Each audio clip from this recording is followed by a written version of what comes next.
But Clinton is a rather unique individual when it comes to his specialty.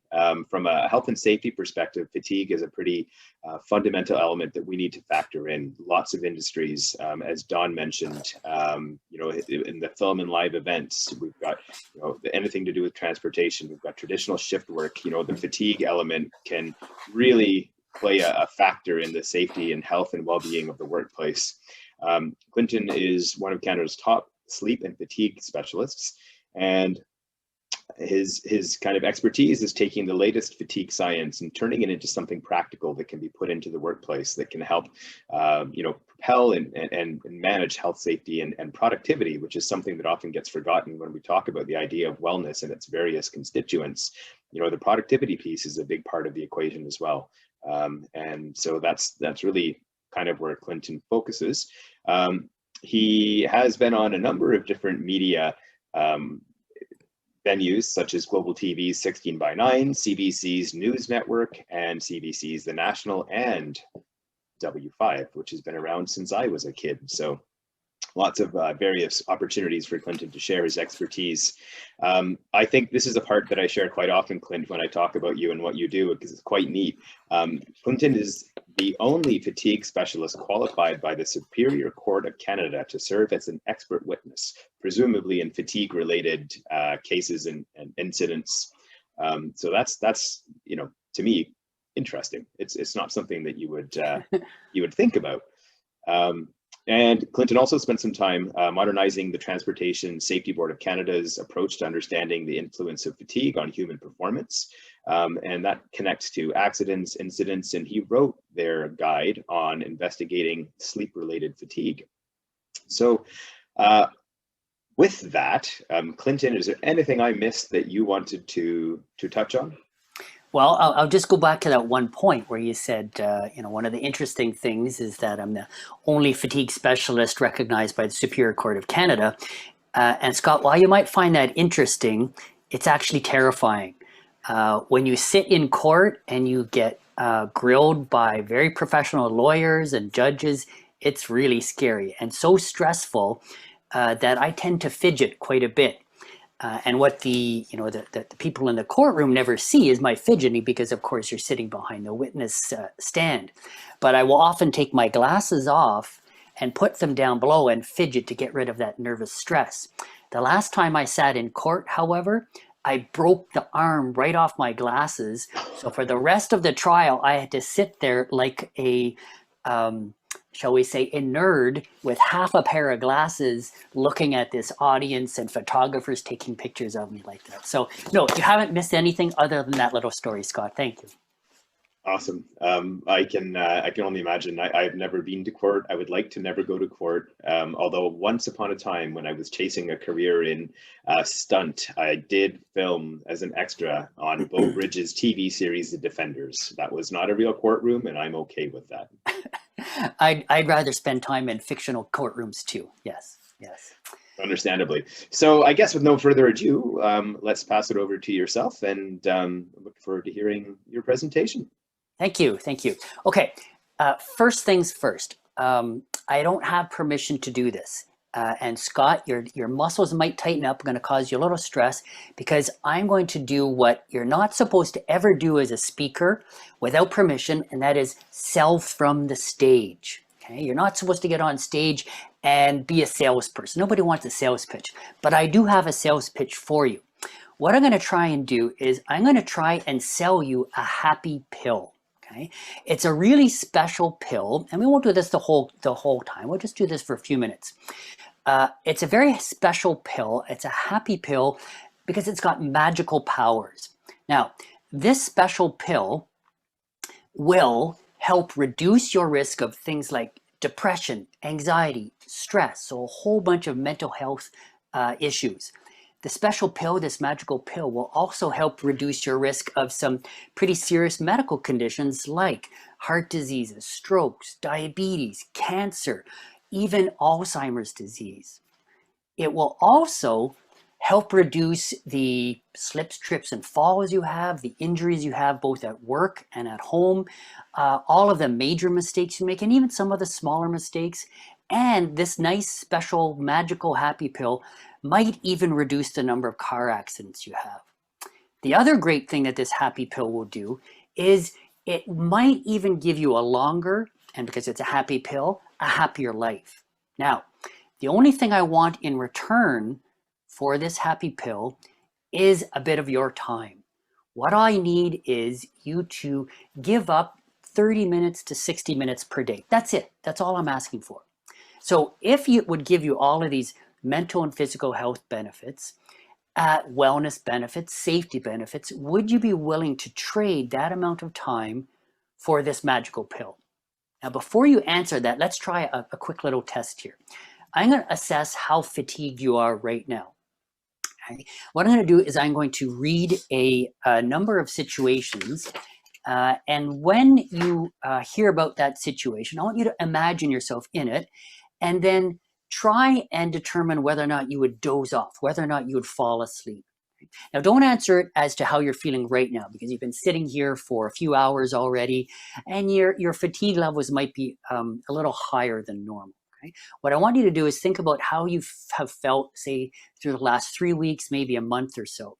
And then imagine yourself in the situation and then rate it. Now, what I'd like you also to do is write your number down. So take out a piece of paper and a pen and just write these numbers down, because we're going to use your score at the end. Okay, so here comes our first situation. You're sitting down and reading, and average it out across the day, afternoon, morning, night, whatever. Average it out across the reading material too, and across the last 3 weeks or so. So if you're just sitting down and reading, what's the likelihood you would doze off? 0, absolutely no chance. 3, really high chance you're going to doze off. Okay, so write your number down. Next one, sitting down and watching television. Now, before you answer this one or rate this one, think for a moment about where you normally watch TV. It's normally at your house, friend's house, family member's house. So if you start dozing off, people giggling at you, who cares, right? You're not that embarrassed, it's friends or family. Okay? So in that situation, across the day, across the television programming, what's the likelihood you would fall asleep? Write down your number, 0, 1, 2, or 3. Next one, now you're in a public place. So you know these huge shopping malls, and we're probably all missing them now given COVID, but those shopping malls that have the large, comfortable couches where you can sit and wait for your shopping partner to return. If you're in a public situation like that, or maybe a meeting, or sitting in a movie theater, what's the likelihood you would fall asleep? 0, 1, 2, or 3. Remember, 3 is pretty high chance you're going to doze off. Next one, you're a passenger in a car, and you've been driving along for about 1 hour without a break. Now, the condition here is that you have to be comfortable with the driver. You're not sitting there with your hands strapped to the dash in front of you, white knuckling it. So you're comfortable with the driver driving along for an hour or so. What's the likelihood you would fall asleep? Okay. Next one, lying down to try and nap, to try and take a little siesta in the middle of the afternoon, and you've got nothing else to do, right? So there's no pressure to have to go and do some sort of other activity, work, house cleaning, what have you. What's the likelihood you'd fall asleep in that situation if you tried to nap? Okay? And in the afternoon, this one in particular. Next one, you're sitting down and talking with somebody, and average this out across the people you want to speak with and don't want to speak with, people you like, don't like. Okay? What's the likelihood you'd fall asleep in that situation? Next one, sitting down quietly after lunch without any alcohol. Okay? So no beer, spirits, no wine. After lunch, what's the likelihood you'd fall asleep or start to doze off? Okay? Next one, and the last one, you're now the driver, and you've hit a traffic snarl, a traffic jam, construction in front of you, and you're sitting there for a few minutes. But now by few, I mean three or so minutes. What's the likelihood you'd fall asleep then? Okay? Now add up your score. Okay? Don't tell me the score just yet, but just make sure you've got it added up. Okay, what I just had you do was something called the Epworth Sleepiness Scale. We abbreviated the ESS. In the scientific world, it's been validated as a strong instrument to measure a certain type of fatigue that we call sleep-related fatigue. That is fatigue that is due to sleep-related factors. And people with this type of fatigue and high levels of it score high on the Epworth Sleepiness Scale. People with other types of fatigue, Zoom fatigue, let's say, don't score high on it. in the sleep disorders clinics where I began my career, it's used to distinguish between different types of sleep that are related to different medical conditions. So again, somebody with a sleep disorder would likely score high on this scale. Somebody with fatigue due to some other source or cause probably wouldn't score high on it. In the organizational settings, what I use it for is to benchmark a whole organization or a work group's level of fatigue. So I go in, I get a whole bunch of people to answer the questionnaire, we average it out, and there's our benchmark. There's average fatigue level for this work group or this organization. Then we'll introduce some sort of solution, some sort of improvement, maybe change their scheduling around or give them some education on sleep and fatigue. Wait about a month or so that they can internalize the knowledge or enjoy the biological benefits of a different shift schedule. And then we do the Epworth sleepiness scale again and look for pre and post differences. Did we reduce fatigue? Have we made it worse? Okay, so that's how we use it in an organizational context. Now, I mentioned that it distinguishes between different types of fatigue. Let me give you a couple of examples of other types of fatigue that aren't really COVID fatigue, although COVID fatigue will probably fit into the second category. So Epworth sleepiness scale really measures sleep-related fatigue, which is not what I call physical fatigue. Okay? I don't see everybody's screens on, so I'm not going to know if you're going to do this. It is a little bit of a corny exercise, but let me show you what to do. Okay, I want you to put your hand up in front of your forehead, or even higher if you can, and open and close your fist. Open and close your palm. Okay, now keep doing that for 1 hour, 2 hours, 3 hours, 4 hours. What the first thing is going to happen, first sensation? Well, your arm will probably start to feel tired, feel fatigued, or maybe your wrist. And people will often describe this sensation as, I feel fatigued, I feel tired, I can't keep doing this. Now, just because you've done this for 3 or 4 hours, it doesn't mean you're going to fall asleep more quickly, although we do describe it as a sensation of fatigue. Okay? So it's fatigue coming from a different source. Here's another type of fatigue. We call it mental fatigue, okay? Or this is probably where Zoom fatigue fits in. Think about how you would feel if I was the last speaker of today and Scott was gracious enough to give me 6 more hours to speak with you. And I changed my speaking pattern. I stopped moving around. I stopped, changing my volume and my intonation, and I started talking like this. My name is Clint. I'm a sleep and fatigue specialist. I'm going to tell you about sleep and fatigue today. And you need to sit and focus for 4, 5, 6 hours. And there's going to be a really big test at the end.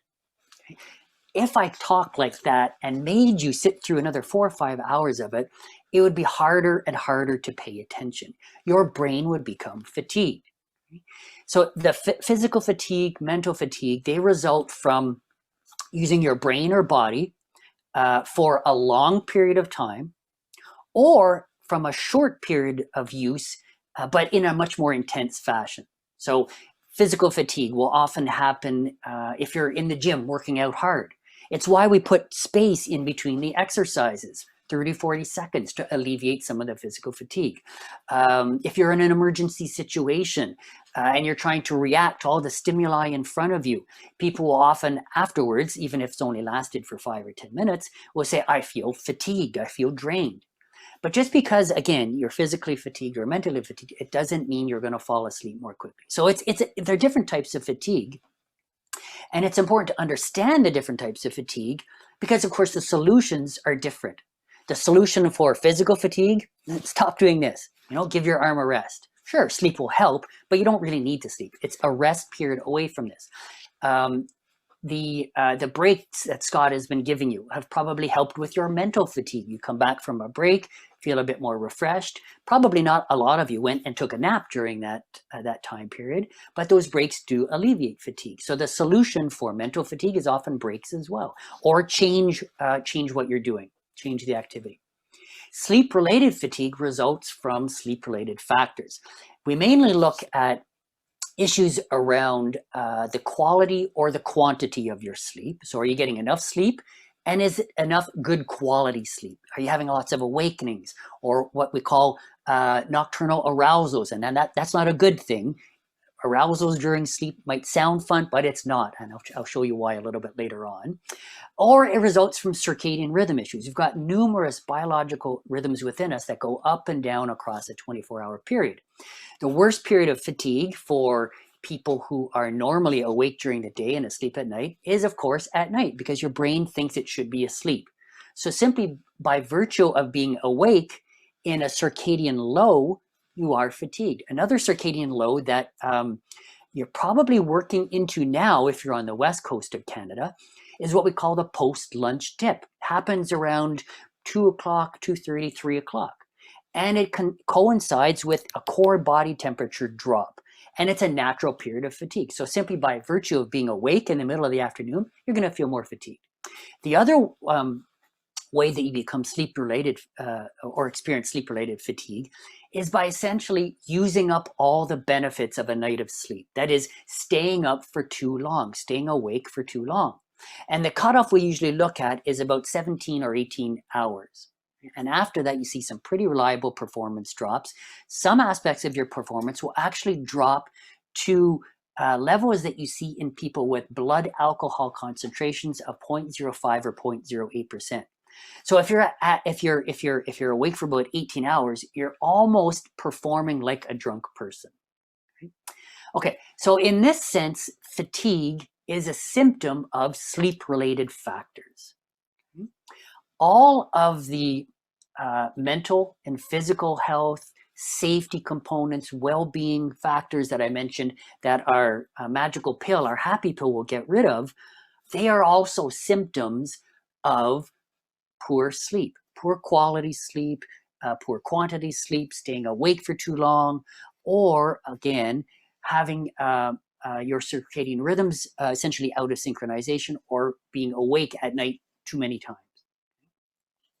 So the happy pill, the fix for sleep-related fatigue, the fix for these symptoms then is sleep. Improve the quality of your sleep, improve the quantity of your sleep, make sure your biological rhythms are nicely anchored to being awake during the day and asleep at night. Now, let's go back to your Epworth sleepiness scale. And if you can, let's go to the chat bar. And so if some of you could just show me some of the scores that you got. Let's see where people are scoring. So total it all up and let's see where people are at. And what are we getting here? 7, 0, very good. 4, 3, 7, 11, 10, 8, 9, okay, 14, 14. Okay, 6, not bad, 9, 14. Okay, what I'm seeing here is I'm not seeing a lot of people, or I'm not seeing the majority of people scoring 1, 2, 3, 4, maybe 5.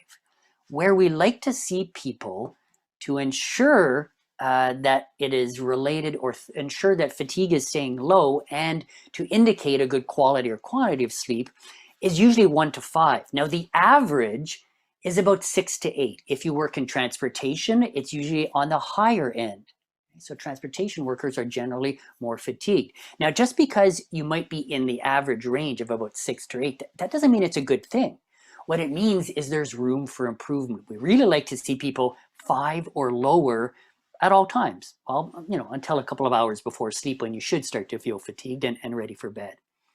So to me, what this means is that people are already doing some sort of sleep time trade. Remember, to get my magical pill, what I said was you had to trade some time to me to get that magical pill. In other words, I wanted you to trade off a little bit of time to get more sleep. What the low or the high scores on the Epworth signal to me is that the trade is already occurring, but it's happening in the wrong direction. What we tend to do in this busy lives we live is we tend to trade sleep to get more time, right? So we shorten our sleep to give us more time to get things done, whether it be work activities or even our own enjoyable activities. We tend to shortchange ourselves of sleep. So why are we doing this trade? Why are we giving up sleep to get a bit more time when we know it has all of these significant impacts on our mental, physical health, our well-being, our safety even? Well, if you think from an organizational perspective, so why are we doing this in an organizational context? It's because the culture of our workplaces is extremely strong. It gives us a set of shared beliefs that result in attitudes and behaviors, decisions that we make around time and sleep. Organizational culture is often described as an explanation for here's the way we do things around here, as in here's how we do things in our organization. Here's how we get things done in the organization. We work extra long hours to get it done. There's only 24 hours in a day. So if you're working extra long hours, you're giving up sleep to get more time to get things done. One of the real reasons, or even stronger reasons, why the workplaces or workplace culture impacts this sleep time trade is because there's reward systems built into our organizational cultures that reward people for giving up sleep to get time. I'll give you a couple of examples of some of these rewards. Before I do, though, let me show you a couple of examples of culture that supports giving up sleep for time. So I was driving along the highway, the interprovincial highway leading from Ottawa to Montreal. It's called the 40. And everybody who is driven from Ottawa to Montreal along the Highway 40 knows that as soon as you hit Montreal, it becomes a really scary highway. The road lanes shrink. The speed limit drops from 100, 110 down to 70. And most Montrealers think it's still 100. So they drive really fast along these roads. And it's a very different roadway because you have on-ramps merging from both the right-hand side and the left-hand side. So you have traffic coming at you at all directions. So it's an area where you really need to be alert. You can't be fatigued to drive safely. Now, I'm driving along this roadway, being as cautious as possible, and I see this semi-truck drive up beside me. And what you're seeing in the shared screen is a picture of the trailer on that truck. And what you might not be able to see behind the logo on the big logo that says Dream Big Transportation is another tagline that says miles to go before I sleep. Now, I know this is from a Robert Frost poem from, I guess, 1923, but to me, it indicates that this is a value that this company believes in. That is, they're going to get the job done before they sleep. So if this is one of their beliefs, think about how it might impact their operations, right? I would suspect that they get the company itself gets a lot more contracts because they get things done or delivered on time, if not early. If that's their model, that's the way they operate, think about how that would probably impact the drivers. I would suspect that the drivers get rewarded for just coming close to the laws around operating hours, if not rewarded for breaching them. And there's probably some sort of punishment system in there if they don't perform well, if they don't get things done on time. Okay? So that's an example of a real life company that is probably not doing things properly with respect to sleep and fatigue. Here's another example. And now I know you can't read this, but this is a letter from a high-level executive within the hospital. And it's a letter to the healthcare staff. And this occurred before COVID, but could you imagine if this letter came out now during COVID times? Now, I'll just read a couple of snippets from this letter. The letter says, it has come to the attention of the executive management team and myself that people have been sleeping overnight in the simulation room, the on-call rooms, and elsewhere in the hospital. Moving forward, staff working the night shift are not to be sleeping as they're paid to work the full night shift. At the bottom of the paper, it says, sign this paper stating that you understand and will comply. One of the best solutions for sleep-related fatigue is a short nap. So this hospital organization would much rather get their money's worth out of their healthcare staff then try to reduce safety-related risks. So they would much rather the healthcare staff have some sort of fatigue-related error that could potentially end somebody's life, so that they make sure they get their money's worth out of the people they're paying to do their job. So these are good examples of rewards and punishments that occur within organizations, and hard to believe they are still happening today.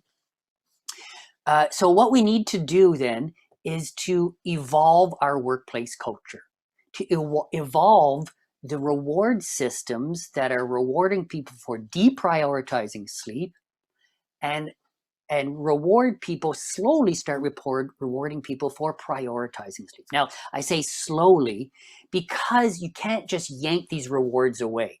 They've been built up within the organizational culture for years and years, and people come to expect to get things like extra time off for putting extra time in, for rewarding people for working extra long hours during the day, for pushing through any fatigue that they might be feeling just to get the job done.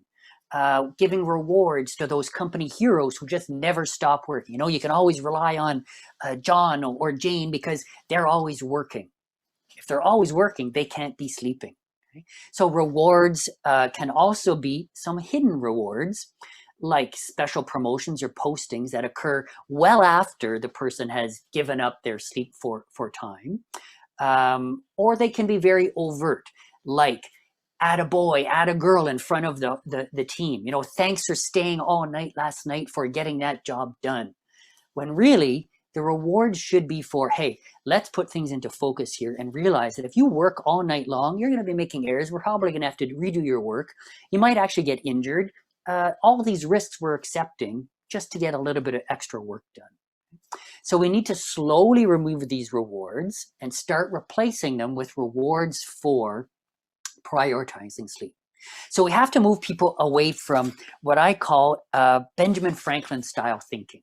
So Benjamin Franklin, one of his famous quotes is, there'll be enough time for sleeping in the grave. That is, I'll sleep when I'm dead. We want to move people away from that type of thinking to thinking that's more consistent with Thomas Edison. Now, I know he was famous for working long hours, but he was also famous for hard stop, and nap. So he would say things like, a loss of sleep is a calamity. A loss of sleep is a loss of vitality and opportunities. So Edison put a much higher value on sleep than did, say, Benjamin Franklin. So we need people to think more like Edison and value sleep more. Now, this can be a possibility. It does happen. People are, or organizations are, rewarding people for prioritizing sleep, for trading time for sleep. That is, giving up some time to get extra sleep. One really great example comes from the CEO, Mark Bertolini of Aetna, a company in the United States who does a lot of healthcare management, healthcare insurance type work. What they decided, or what they realized based on some really great research that is out there, if you help people get better sleep, more consistent sleep, you can improve productivity. So they started paying people $25 per night if the person got 7 hours or more per sleep per night for a number of consecutive nights. So if you could prove you got something like 5 or 7 nights in a row, 7 nights of 7 hours of sleep, you got $25 for every one of those nights. So this concept of rewarding people for sleep promoting behaviors is not way out there. It's happening now when companies realize the great benefits they can get out of it. Okay, so organizational culture has a really strong influence on our own behaviors. It's a strong driving force, which positions the organization to either help or hinder when it comes to fatigue and sleep, right? If you put the reward system in there, correct reward system, it can be a helper rather than a hindrance. However, our organizational cultures are also influenced by external cultures. They're influenced by Geographic cultures, so North American culture, or even localized culture, so BC culture versus Ontario culture, or city culture, Vancouver culture versus, say, Nanaimo culture, or Victoria culture, or Ottawa culture, and even smaller cultures, the culture that we are brought up in. Right? So these cultures will also influence how we think and behave around sleep and fatigue. I'll give you an example of this. A buddy of mine calls afternoon naps on the weekend, he calls it forbidden sleep, right? You're not supposed to sleep on the weekend because you're supposed to be getting your to-do lists done. Okay, so let's put you in another scenario here. You've got a to-do list on the fridge, your husband, wife, boyfriend, girlfriend, romantic partner, roommates, whatever. They've left you your to-do list on the fridge. But guess what? Everybody's out of the house. It's Sunday afternoon. It's quiet. It might be a little dark and drizzly outside. Perfect time for a nap. So you say, you know what? Forget that to-do list. I'm just going to take a little nap right now. So you lie down, middle of the afternoon. You start to fall asleep, enjoying that beautiful forbidden sleep. And then the phone rings. And it's the person who left the list on your fridge, left you that to-do list. And you answer a little groggily, hello? And the person on the other end says, oh, I'm sorry, did I catch you sleeping? What's almost guaranteed the first thing you're going to say? Probably, no, I wasn't sleeping. Really, I wasn't sleeping. Right? You don't want to let the other person down because they've left you that list. You're supposed to be doing that. When if culture was set up properly, the small cultures we live in were set up properly, first of all, you wouldn't answer the phone. Or if you did answer the phone, you might say something like, yes, I was sleeping. Can you call me back later? And the person on the other end would say, oh, very, very sorry. Yes, don't worry about it. Enjoy your nap. We'll talk in a couple of hours from now. So these types of cultures, the smaller cultures, smaller external cultures, have to be considered too. Let me give you one more interesting example. I was driving through the mountains in British Columbia, where all the logging work goes on. And for those of you in BC who have driven along these roads, you know that these roads can be kind of scary, right? You got these huge logging trucks barreling down. If you're lucky, the highways are paved and cleared. But lots of turns, lots of hidden corners, high speeds. So again, like driving into Montreal, you want your wits about you. You can't be fatigued. You can't have a slowed reaction time and expect to perform expect to drive super safely. So if you're driving along that road and you encounter a sign like this, how are you going to feel? Right? So this was an actual road sign I saw. Sleep is for sissies. Right? Now, thankfully, it was the name of a restaurant. But again, people thought it was funny enough to be able to put up and get people to laugh about it. When really, it's echoing that how the culture feels about sleep and fatigue. So we need to evolve our own thinking, our own cultures around our thoughts of sleep and fatigue. Back to some of our ancient philosophers' positions, like Heracles, who said even a soul submerged in sleep is hard at work and helps make something of the world.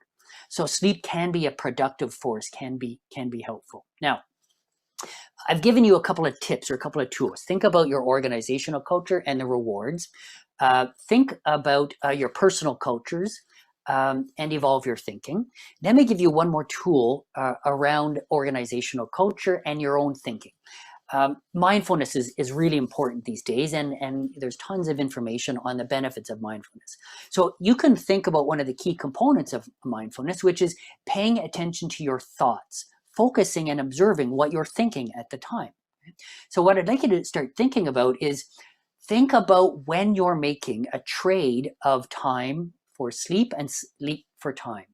Is this now a good time, an acceptable time to give up some time to get a bit of sleep, or the reverse? Is it an acceptable time to give up a bit of sleep to get a bit of extra time? Now, there are opportunities when, sure, it's probably an okay choice to give up sleep to get a bit of time. Think, for example, if you've got a very young child, say turning 1 year old, you can't expect that 1 year old to stay awake into the night so you can have a party at night. And if you're a shift worker, chances are you probably like to be sleeping during the day. So it might be a good trade-off. Give up a little bit of sleep to enjoy your child's first birthday. Get them to smash their face in the cake. Really fun party. Never going to happen again. You don't want to miss that. Okay, so that might be an okay opportunity, providing you get a bit more sleep at night. Think about going into the summer now, and hopefully we'll start being able to do some road trips again. But think about the stress you experienced leading up to that summer vacation or that road trip, right? You're cramming all sorts of work in to try and get it done so that you don't have that huge to-do list, that big pile of stuff to do when you return from work. So we'll often stay late into the night to get a bit done. You see in the photograph here, somebody trying to get some outdoor work done late at night. But oftentimes there's nobody in the organization saying, you got to get all this stuff done before you leave. You're just trying to do it to alleviate a little bit of stress when you get back. So, sometimes that might be acceptable, but what if your road trip, you're planning on starting it early in the morning? Well, if you stay late at work, stay working late at night, now you're reducing the amount of time available for sleep before you need to get up and start driving your family across the province or country. If you're fatigued driving your family across the country, you might be slowed reaction time, might be experiencing slowed reaction time, poor decision making, slow motor, perceptual and motor skills when you're fatigued. So you might actually be putting your family in danger by driving fatigued just to reduce a little bit of stress later on. Okay? So that might not be a good opportunity for change. But if you use this mindful techniques to really examine when you're trading sleep for time and time for sleep, you can perhaps start making some different decisions. Okay? Now, I've given you a couple of tools. I'm going to give you a really big secret now that I call a not so secret secret. Stress is the enemy of sleep. And it doesn't matter where stress comes from. Any type of stress has an impact on your sleep. This clip you see on the slide here, it was out a few weeks ago, where the Icelandic volcano hadn't erupted in many, many years. I forget, it was hundreds of years, and now it is, and it's putting people in danger. And people are actually losing sleep over it, or they were losing sleep over the stress of essentially volcano stress. Okay? So it doesn't matter where the stress comes from, it has an impact on your sleep. Now, Dr. Samra introduced a concept earlier today that she called the fight, flight, and freeze response. When we are stressed, that response increases. Now, the really neat thing about your brain is that there's a very opposite response that is often referred to as the relaxation response or the rest and digest response. Now, the way our brains are set up is you can really only have one response highly active at a time. So if you've got the stress response really active, relaxation response, biologically, it's impossible for it to be really active at the same time. If you've got a really strong relaxation response, the stress response can't be active at the same time. So let me give you a little tip here, but first to explain how it impacts your sleep, how stress impacts your sleep. So stress can impact the quantity of your sleep. So many of us who have been stressed find it difficult to fall asleep or find it difficult to stay asleep early in the morning. Okay? That will impact the quantity, right? So if you're lying there tossing and turning for 8 hours a night, you might only get 5 or 6 hours of sleep. Now, some people who are stressed have no problem falling asleep, but they'll still wake up feeling fatigued. That's because the quality of the sleep is poor. Let me show you what this looks like from a sleep technician's perspective. What you're seeing on the screen here now is a snippet of 30 seconds of what a sleep technician looks like. The top 5 lines are brain waves. And what you should be able to see at the far or the latter half of the screen is a burst of brainwave activity. These are the nocturnal arousals that I mentioned earlier that are not fun. These are not the fun arousals. When you have these arousals during sleep, the deep sleep is disrupted. So you might be cruising along in stage 2, stage 3. Stress increases the arousal. After that arousal, you're bumped up into the lighter stage of sleep, stage 1. And the more often that happens, the poorer the quality of the sleep, and the more likely you are to be fatigued. So you might still get 7, 8, 9 hours of sleep, but still remain fatigued at the end. So let me give you a technique to fight this using, as Dr. Samra said, the opposite of the fight, flight, and freeze response. We're going to use the relaxation response or the rest and digest response. what you do is you fake it. It's a biological hack. So you essentially invoke or you force the relaxation response on. If you force it on, it squishes down the stress response. Okay. Great way to do it is to pretend you're a relaxed person. And I'll give you an example of how to do this. Okay. Think about how a relaxed person moves, sits, talks, behaves. Are they doing it the way I'm doing it now? No. A relaxed person looks much more like this. Okay, so big open posture. You can't see it, but my knees are wide, shoulders are wide. I just slouched back in my chair. And a really relaxed person usually talks a little bit more monotonously, right? So there's not a lot of inflection in your voice. As I said earlier, this will cause mental fatigue. It will relax you. Okay, so if you need to move your hand really slowly, focus on blinking your eyes really slowly, talk nice and slowly. Okay, I did that for what, 10 seconds? And I felt relaxed right away. Almost guarantee that if you try it, you force that relaxation response, it'll drive down the stress response and you'll feel more relaxed. The more often you do it, and you don't have to do it for a long period of time, 15, 20 seconds, the more your brain learns to become relaxed. You can always also do it as you're falling asleep if you're having trouble falling asleep because of stress. You can do it in the middle of the night if you wake up and feel stressed. Okay? So use this biological hack to try and squish down that stress response. Really great technique.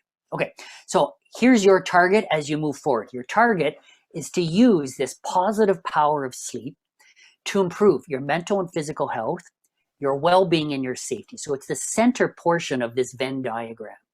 And the way we do it is we make all three components that I've discussed converge. So you try and overlap all the circles as much as you possibly can, so everything is nicely aligned. Organizational culture rewards people for being sleep prioritizers. Your personal culture and community culture evolve your own thinking to examine when you're making the time sleep trade properly. Okay? So you squeeze all these circles together, and that's when your positive power of sleep will lead to benefits in mental, physical health, well-being, and safety. Okay, so just to summarize again, the tools: evolve your reward system within your organizational culture, use mindfulness from a personal perspective to examine when you're giving up time, sleep for time, and when you're going to really focus on getting sleep in exchange for time. Remember the not so secret secret: stress is the enemy of sleep, and to get over that, try to fake it until you make it. Biological hack. Okay. Now, I do have a number of other secrets. I have 17 more secrets to optimal sleep. And if you want to scribble down my mobile phone number on the screen right now, 613-255-6906, send me a quick text, give me your first and last name and your email address, and we'll get 17 more secrets to optimal sleep sent out to you within the next, well, maybe by early next week. We'll get them sent out to you. Okay? I'll put this number up in just a moment again. Okay. So my hope is that you're going to use the information that I've given you, so that you don't end up like Fred or Benjamin Franklin, who felt that you have to die to get sleep, or Fred, who was finally happy because he's on his bed. He was once here, but now he's dead, but not to worry, not to weep, for Fred is so happy he finally got some sleep. So I don't want you to be like Fred or Benjamin Franklin. What I want you to be like is Queen Bee herself, Beyonce, who prioritizes sleep, who feels that sleep starts everything else properly. Okay, so remember the immortal words of Beyonce: having peace, happiness, and healthiness is your definition of beauty, and you can't have any of that without sleep. All right. So I'm not sure if we have any time for a Q&A, but I'll put my phone number up again. If you want to send me a text, I'll get that information sent out to you. Thank you very much for listening. Scott, do we have any time for a quick Q&A, or we got to move into the next speaker? We do not. We're into the next speaker, but Clinton, I'm not going to lie. When you were doing that relaxed example, I could feel it. I really could. It's amazing how powerful our minds really are. You know, when we think about the power they exert over our body. So I'm going to ask everybody to, you have any questions or comments for Clinton, basically put them into the chat, and then Darlene and I can basically capture them. I'm going to be sending out, as I mentioned before, the contact information and the resources from the speakers. So Clinton, if it's okay with you, we'll get that number out to the attendees so that they can reach out to find out about more of those wonderful, not so secret secrets. Of course. Thank you for having me on, Scott. Absolutely. And thanks for taking the toughest spot of the day. The post-lunch circadian rhythm dent in the day. It's a difficult one. I hopefully most people stayed awake for this anyway. Absolutely. Awesome. Thank you. Thank you. All right.